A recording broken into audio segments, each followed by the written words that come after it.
Hi guys, welcome to Girl Talk in the Tub.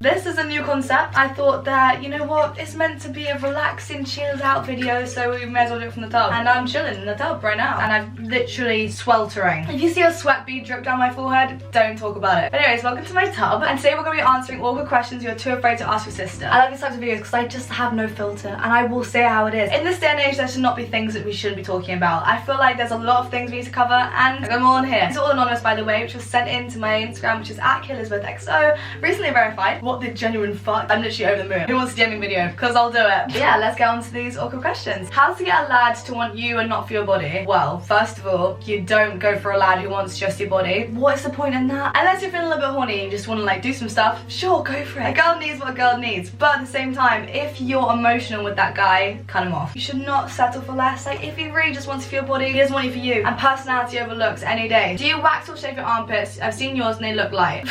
Should I tell you about my armpit experience? Okay, when I was younger, I had the biggest issues with my armpits. Like, they were my biggest insecurities pretty much. I was a blonde baby with dark eyebrows and dark eyelashes, and basically my underarms are very dark. I shaved, I did hair removal cream, I did waxing. I basically got an epilator from my mum for Christmas, and first of all I was kind of a bit, you know, offended because I was like, what are you trying to say here? But at the same time, God's gift. Genuinely, epilator saved my bloody life. When I shaved, you could still see like the hairs underneath, so it still looked dark, but with the epilator, it literally rips it straight out of the room. And also at the same time, like with waxing, you have to wait like so long until they're like long enough. And with hair removal cream, don't even talk to me about that. Disgusting. That smell of hair removal cream, PTSD, genuine PTSD, was awful stuff. I epilate, and I would definitely invest in one. Plus they're electrical, so they're rechargeable, so it's an investment, and you don't have to rebuy like razor blades or more hair removal cream. It's literally God's gift. How to stop feeling heartbroken?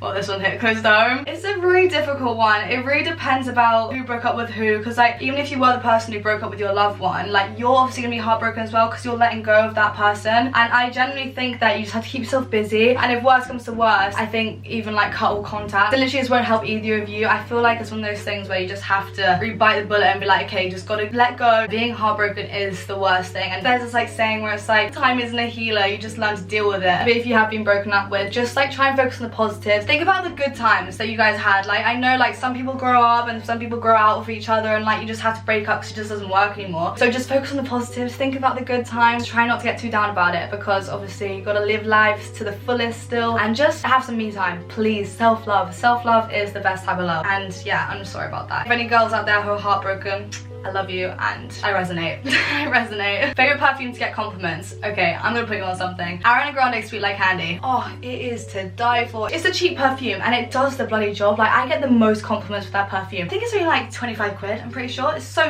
cheap. And apparently the Ariana Grande Cloud perfume is really good as well. Sometimes the cheapest perfumes are the best perfumes, and I stand by that. How to see if a guy likes you over text? Oh, okay. So there's a few techniques you could do. I feel like the first one is definitely hit him with an unreplyable text and see if he replies to it. Because if he's gonna put an effort, he's gonna put an effort, you know, if he actually likes you. Let's say it's like drawing to an end of a conversation. Don't try and make more conversation. Dead it off, see if he replies. And if he replies, he's interested. Try it 10 weeks, and if it doesn't work, maybe just move on. On to the next. Plenty of fishes in the sea. When do you think it's time to call it quits? I think it's just happiness. It generally is just happiness. Like, if you're not feeling happy anymore, you don't think the sparks anymore, I think it's more do it for yourself. Life is a little bit too short for you to be unhappy. The thing is, what you have to do is you have to communicate, and you do have to communicate and sit down and be like, look, this ain't working, I ain't happy, what we're gonna do about it, see if it works, have a little chat. It's difficult because like obviously there's a honeymoon period where it's like so much fun, like you're so happy and excited always to see them and stuff, and then it gets into like more of like a not dull period, but you guys are more used to each other, but there should still be a spark, there should still be excitement, there should still be like the buzz. And if you don't have that anymore, I think it's just time to really reevaluate like how you feel about the person, you know. But also remember to communicate, always communicate. And if you're arguing a lot, then that's obviously a big teller as well, and like you just don't want to waste your energy on that. It's just petty, it's just a waste of time. And maybe even, I know as bad as it sounds, but like from girl to girl, write down a list of pros and cons, and if the cons outweigh the pros, you know what you have to do. It's awful, but like, you know, it's good to write down your feelings and like just speak about it to yourself. Do boys expect girls to be completely hairless? Well, on this day and age, apparently, yeah, but I generally think it's up to you. You know, as bad as it sounds, but like boys love porn, they love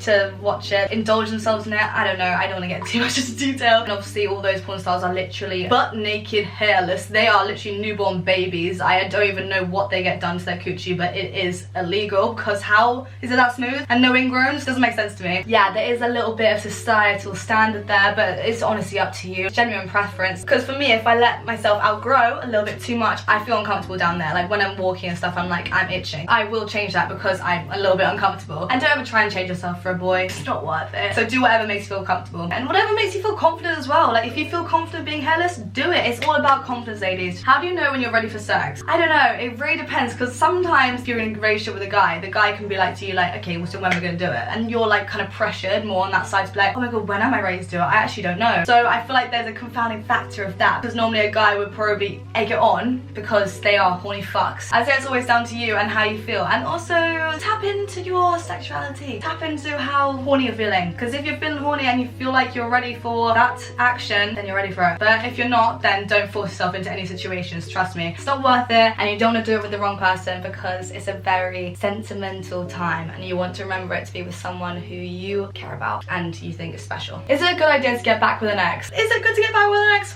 Not too sure. Why are they an ex? Ask yourself that. What caused it to end in the first place? Think about those reasons, then think about getting back with them and then like going through that again. That's the situation. Do you get me? But at the same time, if it's a good ex, right person, wrong time, go for it. Absolutely go for it. But if it's like a toxic ex where you're just like kind of like you enjoy the toxicity, because there are some people who love the toxicity, you know, it's so much fun, it's like the thrill, do you get me? At the end of the day, does it make you happy? You gotta weigh that up for yourself, because I can't make a decision. Just make sure that you're happy. There's a big part of it where it's like you will go back to an ex because you're lonely. I know, because I understand that. I do understand that. Like being alone is really, really difficult, especially after a long-term relationship. Not having like your person with you the whole time, that's hard. It's really hard. Like you have to really get used to that. You just have to learn to be independent again, and you just gotta go through those hard weeks, grind it out, hang around with family, hang around with friends, and you would have forgot about that feeling of loneliness because you would have filled their place pretty much. I don't want to be mean, but yeah, it's kind of true. Advice on having a negative body image, honey.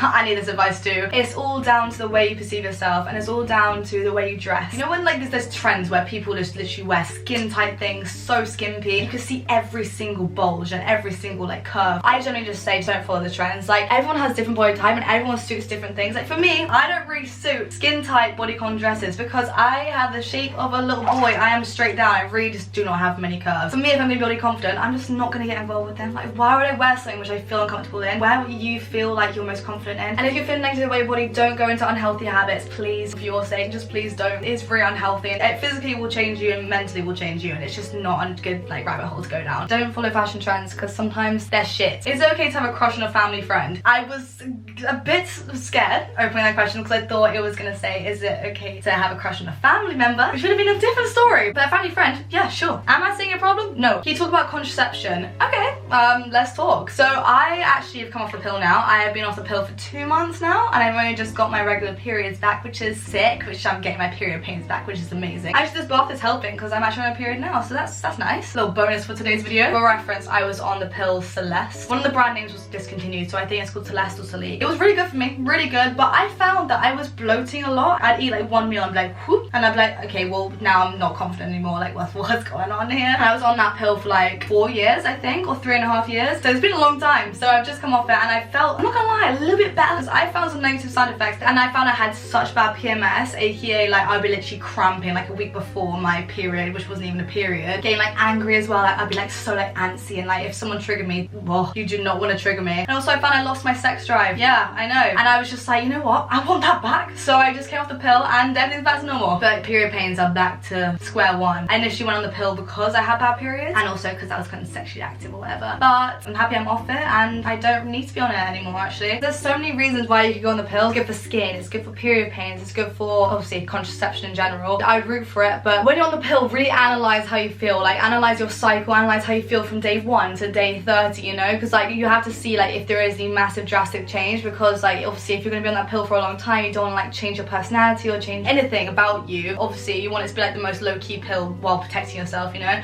So just make sure to really analyze, psychoanalyze yourself. There's obviously condoms, there's like injection, there's the coil. Is the coil the same as that Y thing you put up your cervix? Oh, generally can't think of anything worse. I'm not gonna lie, I've heard some horror stories about those things, but I'm not gonna say don't get it because like it's up to you. But I'd root for the pill if you were in a relationship, and if not, just use condoms. And if a boy, a stinky little boy, tells you to take off the condom halfway through sex because it doesn't feel as good, tell them to shut up. Smack in the face, shut up. That is really indifference. Like, he can genuinely shut up. From your Aunt Kate.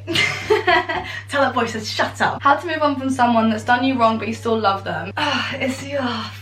Yeah, shit, it's shit. You just gotta really focus on the fact that they did you so wrong. I know it's really hard because you can just literally just think about the good times, but you need to think about the bad times to realize that they did you dirty. Just remind yourself of your worth and the way you want to be treated. And if he's treating you the way you don't like to be treated, get the fuck out of there. It's even more difficult because you love them, but you just gotta let go. For them and for yourself. You know, if you love them, you gotta let them go. That's the motto. How do you deal with getting the ick from someone you love? If you're so in love with them and ick doesn't exist, that's the tea. Is it deep if you buy a sex toy? No, fuck it, go on. Like, live your life, feel that feeling. It's not deep at all, and like everyone has it. The only advice I give you is that I'd probably hide it for your own peace of mind, because I know it's like taboo and stuff like that, but like it is a bit embarrassing when people find your stuff like that. So hide it away, little bag, in a box, in a drawer. But if you're feeling really confident, just leave it out, up to you. But I'm just saying, for your peace of mind, I'd hide it. How can I stay independent in a long-term relationship? Remember that you don't have to spend every waking hour with them. Girlfriends are so crucial. Please don't lose your friends when you're in a relationship. Boys can come and go. You could have a full life though. You could have a guy who like, I'm gonna marry him, I'm gonna have children with him. But at the same time, please prioritize your girlfriends as well, because they are gonna be there for you at the end of the day, because you're gonna have blips with this boy. You're always gonna have blips. And who you're gonna speak to when this happens? Your girlfriends. So you have to have your girlfriends on your side. So make sure to put aside for yourself and your girlfriends. And then you can have the boyfriend on the other third of the time, you know? And also remember that you're your own person. And if he's controlling and doesn't let you be your own person, get the fuck out of there.